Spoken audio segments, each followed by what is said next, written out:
Hello friends. आज का हमारा टॉपिक है कंज्यूमर सरप्लस, उपभोक्ता की बचत, जिसे उपभोक्ता का आधिक्य, उपभोक्ता का अतिरेक, उपभोक्ता की बेची या उपभोक्ता की बचत भी कहा जाता है।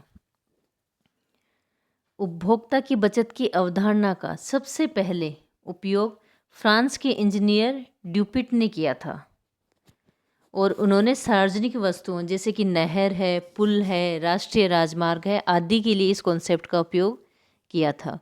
उन्होंने इस बात का पता लगाने के लिए कि एक पुल के निर्माण के लिए आर्थिक सहायता दी जाए अथवा नहीं दी जाए, इसके निर्माण की लागत को जानने के संबंध में उपभोक्ता की बचत के विचार का उपयोग किया था।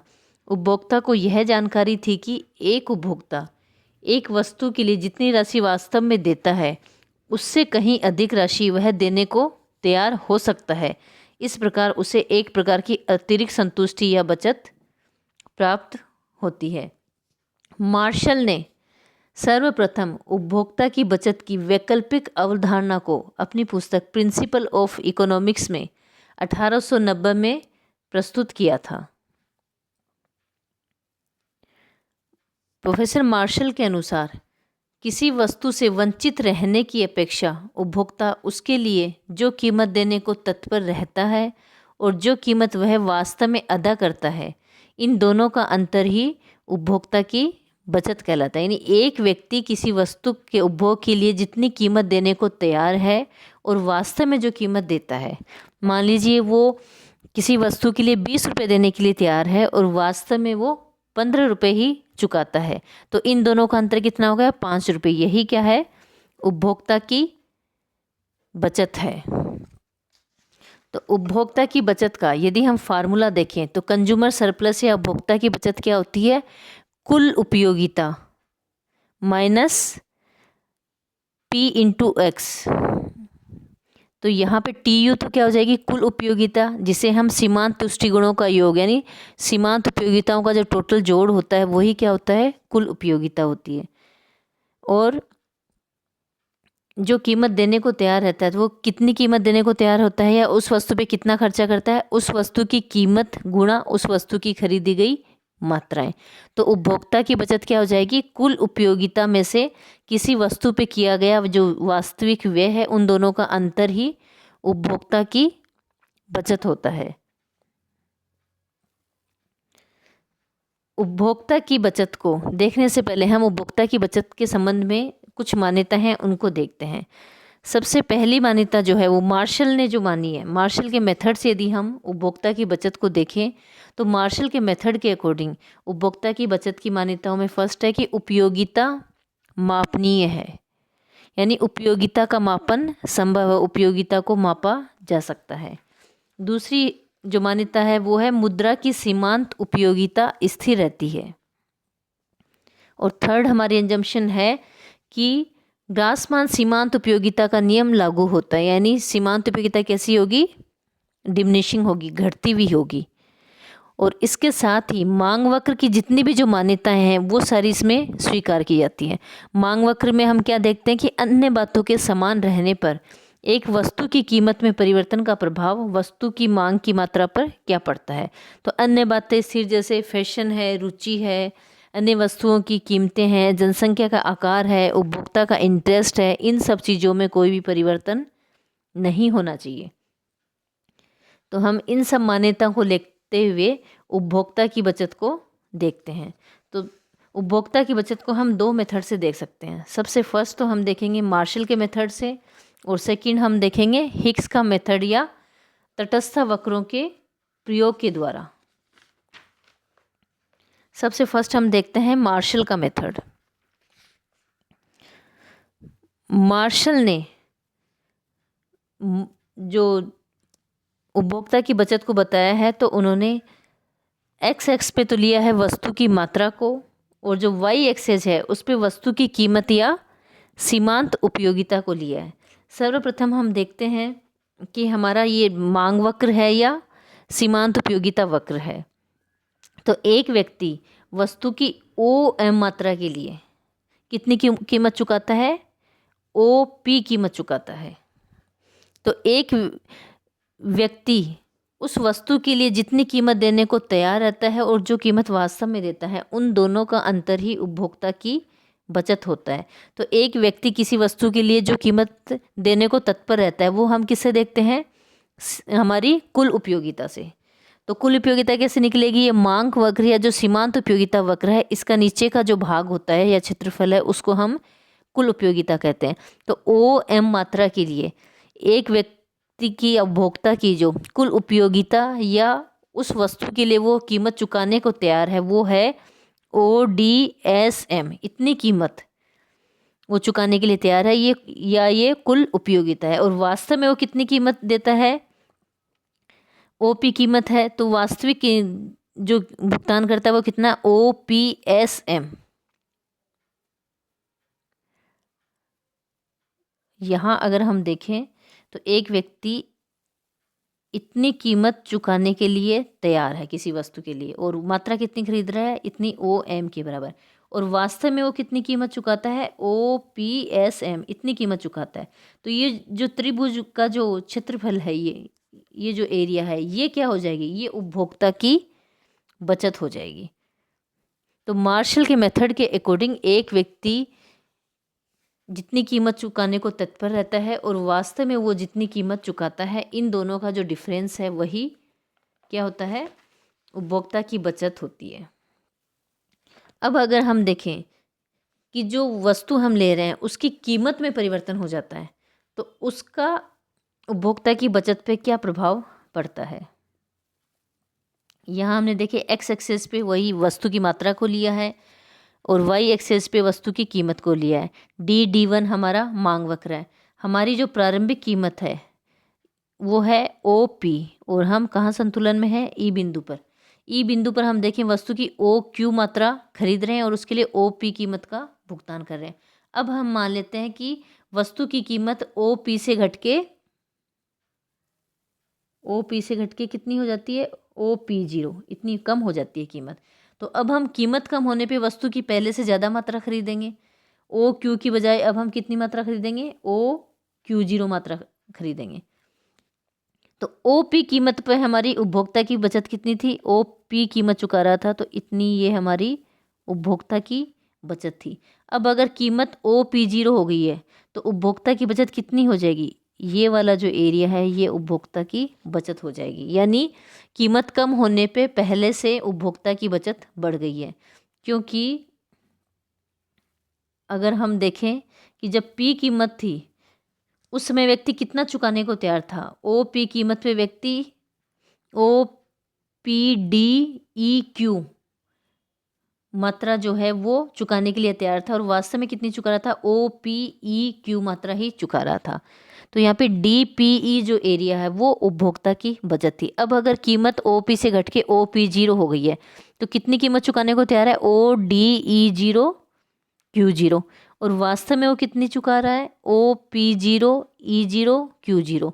तो अब क्या हो गया? उपभोक्ता की बचत DPE से बढ़ के कितनी हो गई? DP0E0। यानी जब किसी वस्तु की कीमत कम हो जाती है तो उपभोक्ता की बचत बढ़ जाती है, क्योंकि कीमत कम होने पे वास्तव में जो कीमत का भुगतान कर रहा है वो कम कर रहा है, इसलिए उपभोक्ता की बचत बढ़ जाती है। अब अगर हम मान लेते हैं कि कीमत OP से बढ़ के OP1 हो गई है, तो पहले OP कीमत पे उपभोक्ता की बचत कितनी थी? इतनी थी, और कीमत OP1 होने पे कितनी हो गई है? इतनी ही रह गई है। तो उपभोक्ता की बचत कम हो गई है।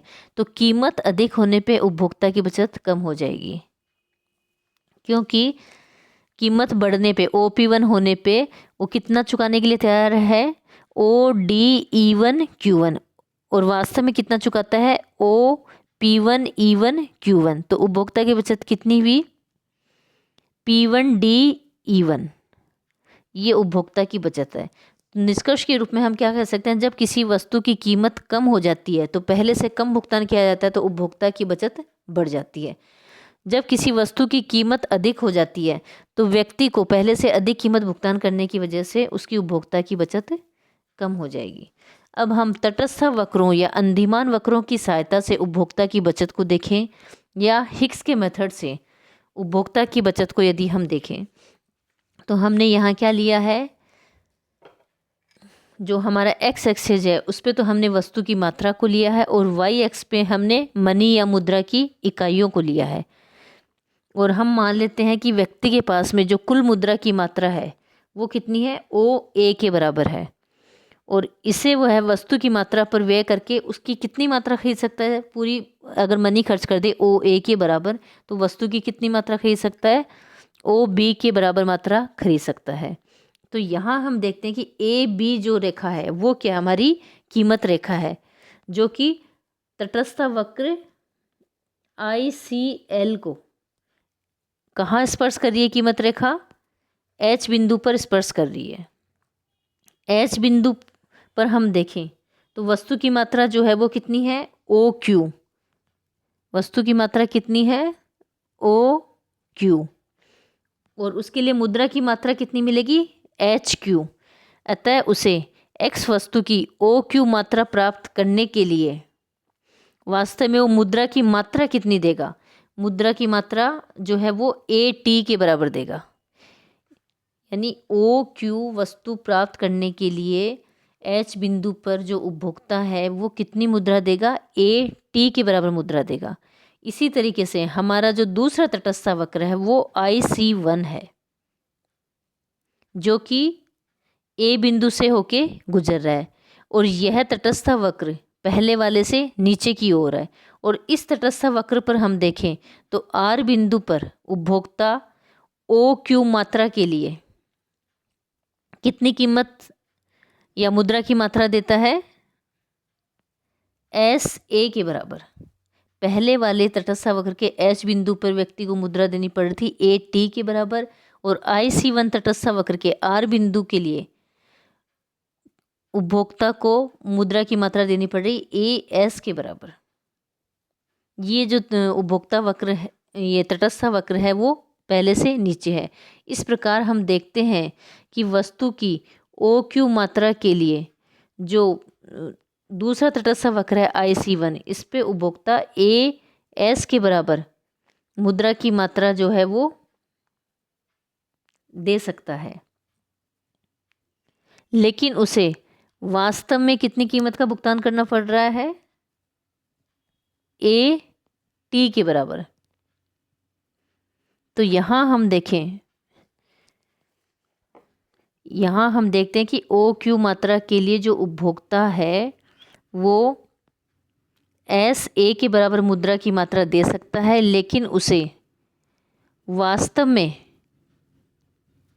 जो मुद्रा की मात्रा देनी पड़ रही है वो ए टी के बराबर ही देनी पड़ रही है, क्योंकि जो संतुलन है वो कहाँ होता है, एच बिंदु पे, जहाँ पर कीमत रेखा तटस्थ वक्र को स्पर्श करती है। तो वास्तव में कीमत कितनी चुका रहा है, वो ए टी के बराबर है, और वो कितनी कीमत देने को तैयार है, ए एस के बराबर। तो यहाँ अगर हम देखें तो उपभोक्ता की जो बचत है वो कितनी होगी, टी एस के बराबर या एच आर क्षेत्र के बराबर होगी। तो उपभोक्ता की बचत की मान्यता में हम तटस्थ वक्रों की सहायता से देखें तो जहाँ कीमत रेखा और तटस्थ वक्र एक दूसरे को स्पर्श करते हैं वो कीमत वास्तव में उपभोक्ता चुकाता है, और नीचे के जो तटस्थ वक्र पे हम देख रहे हैं उतनी कीमत वो चुकाने के लिए तैयार रहता है। तो व्यक्ति जो है वो ए एस के बराबर कीमत चुकाने को या मुद्रा चुकाने को तैयार है, और वास्तव में ए टी के बराबर ही चुकाता है, इसलिए टी एस के बराबर जो है वो उपभोक्ता की बचत है। यहाँ हम देखें तो उपभोक्ता की बचत को मापने की यह हिक्स की जो विधि है वो उन विभिन्न मान्यताओं से मुक्त होती है जो कि हमने पहले मार्शल के विवेचन में देखी थी। इसमें हम मान्यता कह लेंगे, इसमें उपयोगिता को मापा नहीं जाता है, और मुद्रा की जो सीमांत उपयोगिता है वो स्थिर नहीं रहती है। तो ये हमने दो तरीके से देखा है, उपभोक्ता की बचत को देखा है हमने मार्शल की विधि के द्वारा और हिक्स की विधि के द्वारा। अब हम देखेंगे कि उपभोक्ता की बचत का उपयोग या महत्व क्या है, importance of the concept of consumer surplus. तो सबसे पहला है जल हीरा विरोधाभास की समस्या का समाधान जो है वो उपभोक्ता की बचत के कॉन्सेप्ट से हम कर सकते हैं। जल हीरा विरोधाभास क्या है, देखिए जल जो है वो हमारे जीवन के लिए अति आवश्यक है, तो इसलिए जल की जो कुल उपयोगिता है वो हमारे लिए बहुत अधिक होती है। जीवन के लिए अति आवश्यक होने के लिए उसकी कुल उपयोगिता हमारे लिए बहुत अधिक है। लेकिन प्रकृति में जल प्रचुर मात्रा में उपलब्ध होता है, इसलिए उसकी ज़्यादा मात्रा में उपलब्ध होने की वजह से उसकी सीमांत उपयोगिता हमारे लिए कम होती है। और एक व्यक्ति किसी भी वस्तु की कीमत का भुगतान उसकी सीमांत उपयोगिता के अनुसार करता है। जल की सीमांत उपयोगिता कम होने की वजह से जल की कीमत भी कम होती है। तो यहाँ अगर हम उपभोक्ता की बचत के विचार को हम देखें तो टीयू या कुल उपयोगिता अधिक है और सीमांत उपयोगिता कम है या वस्तु की कीमत कम है, तो वास्तव में वो जल के लिए अधिक भुगतान करने के लिए तैयार है और रियल में जो कीमत चुका रहा है जल के लिए वो कम चुका रहा है। तो हम क्या कहेंगे, जल के लिए उपभोक्ता की बचत ज़्यादा होगी। हीरे को अगर हम देखें तो हीरा प्रकृति में क्या है, कम पाया जाता है और जीवन के लिए अति आवश्यक भी नहीं है, इसलिए इसकी कुल उपयोगिता कम होती है। लेकिन जो हीरा है वो प्रकृति में प्रचुर मात्रा में नहीं पाया जाके कम मात्रा में पाया जाता है, इसलिए कम मात्रा पाए जाने की वजह से इसकी सीमांत उपयोगिता अधिक होती है। और सीमांत उपयोगिता अधिक है तो हीरे के लिए हमें अधिक कीमत चुकानी पड़ती है, क्योंकि कीमत का निर्धारण उसकी सीमांत उपयोगिता के अनुसार ही होता है। तो प्रकृति में हीरा कम पाए जाने की वजह से उसकी कुल उपयोगिता या टीयू तो क्या है, कम है, और उसकी सीमांत उपयोगिता या कीमत ज़्यादा है। तो कीमत ज़्यादा है तो उपभोक्ता की बचत क्या होगी, कम होगी। तो जल हीरा विरोधाभास की समस्या का समाधान हम उपभोक्ता की बचत के द्वारा कर सकते हैं। दूसरा है वस्तु के उपयोग मूल्य व विनिमय मूल्य के अंतर को स्पष्ट करना। देखो, उपयोग मूल्य क्या होता है, वैल्यू इन यूज, और विनिमय मूल्य वैल्यू इन एक्सचेंज। इसमें भी उपभोक्ता की जो बचत का विचार है वो हमारे लिए महत्वपूर्ण है। सबसे पहले हम देखें विनिमय मूल्य या वैल्यू इन एक्सचेंज क्या होता है। विनिमय मूल्य किसी भी वस्तु का होता है कि बाजार में किसी वस्तु के क्रय व विक्रय के लिए जो कीमत दी जाती है वो हमारा विनिमय मूल्य होता है। यानी वास्तव में हम किसी वस्तु की जो कीमत चुकाते हैं वो ही हमारा विनिमय मूल्य होता है। उपयोग मूल्य या वैल्यू इन यूज क्या होता है, किसी वस्तु के उपयोग से हमें जो संतुष्टि मिलती है वो हमारा उपयोग मूल्य होता है। तो उपयोग मूल्य यानी हम उसकी संतुष्टि के लिए ज़्यादा कीमत चुकाने को तैयार रहते हैं। उपयोग मूल्य में हम मान लेते हैं कि किसी वस्तु के उपयोग के लिए हम 10 रुपये देने के लिए तैयार हैं, और विनिमय मूल्य वास्तव में बाजार में हम उसके लिए जो कीमत चुका रहे हैं एक्चुअल में वो मान लीजिए 7 रुपये है। तो विनिमय मूल्य तो 7 रुपये है और उपयोग मूल्य क्या है, 10 रुपये है। तो 10 - 7 3 रुपये जो है वो हमारी उपभोक्ता की बचत है। नेक्स्ट जो महत्व इसका है, राजकोषीय नीति में महत्व है। मार्शल ने उपभोक्ता की बचत के आधार पे ये सिद्ध किया था कि सरकार बढ़ती हुई लागत वाले उद्योगों पे कर लगाना अधिक पसंद करती है और घटती हुई लागत वाले उद्योगों पे सब्सिडी देती है। इसके साथ ही यदि हम देखते हैं कि कर लगाने से सरकार को क्या आय प्राप्त होती है, और दूसरी ओर कर लगाने से वस्तु की कीमत बढ़ने से उपभोक्ता को बचत की हानि होती है। इसलिए यदि सरकार की आमदनी की जो मात्रा है, सरकार के पास जो आय आ रही है उसकी मात्रा उपभोक्ता की बचत की हानि से अधिक होती है तो कर लगाना उचित माना जाता है। नेक्स्ट इम्पोर्टेंस है लागत लाभ निर्धारण में उपयोग। किसी भी इन्वेस्टमेंट प्रोजेक्ट को चुनने के लिए हमें पहले उसकी कॉस्ट कितनी है और उससे हमें प्रॉफिट कितना होने वाला है इसका विश्लेषण किया जाता है। इस विश्लेषण में भी उपभोक्ता की बचत या कंज्यूमर सरप्लस का जो कॉन्सेप्ट है वो हमारे लिए काफ़ी महत्वपूर्ण है। अन्य बातों के समान रहने पर हमें ऐसे प्रोजेक्ट को प्राथमिकता दी जानी चाहिए जो उपभोक्ता वर्ग को सर्वाधिक बचत प्रदान कर सके। इस दृष्टि से यदि हम देखें तो शीघ्र रिजल्ट देने वाले, आवश्यक वस्तुओं का उत्पादन बढ़ाने वाले तथा श्रम गहन, जहाँ लेबर का ज़्यादा यूज होता है, वो प्रोजेक्ट विशेष रूप से अधिक उपयोगी सिद्ध हो सकते हैं, क्योंकि इनमें उपभोक्ता की जो बचत होती है वो सर्वाधिक होती है।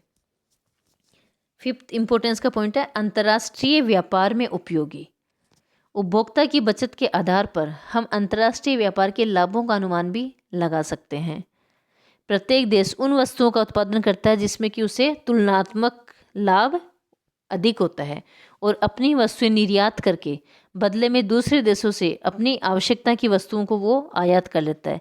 तो जनरली देखा जाता है कि एक देश आयातित वस्तुओं के लिए जो कीमत देता है वे उन कीमतों से कम पाई जाती हैं जो कि वह उनके लिए दे सकता था।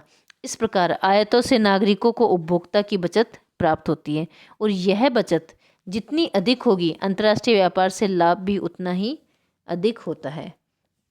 और लास्ट हमारा जो उपभोक्ता की बचत का उपयोग या महत्व का बिंदु है वो है एकाधिकारी द्वारा कीमत निर्धारण में महत्व है। एक एकाधिकारी क्या करता है, प्राइस डिस्क्रिमिनेशन या कीमत विभेद करता है और इस कीमत विभेद के द्वारा अपने लाभ को अधिकतम करता है। वह क्या करता है, एक ही वस्तु को एक बाजार में तो कम कीमत पे बेचता है और दूसरे बाजार में उसी वस्तु को अधिक कीमत पे बेचता है और साधारणतः उसे अपनी कीमत उस बाजार में अधिक ऊंची रखनी चाहिए जहां उपभोक्ता की बचत अधिक हो, क्योंकि ऐसा करके वह उपभोक्ता की बचत को कम से कम हानि पहुंचाकर भी अपने लाभ को अधिकतम कर सकता है। Thank you.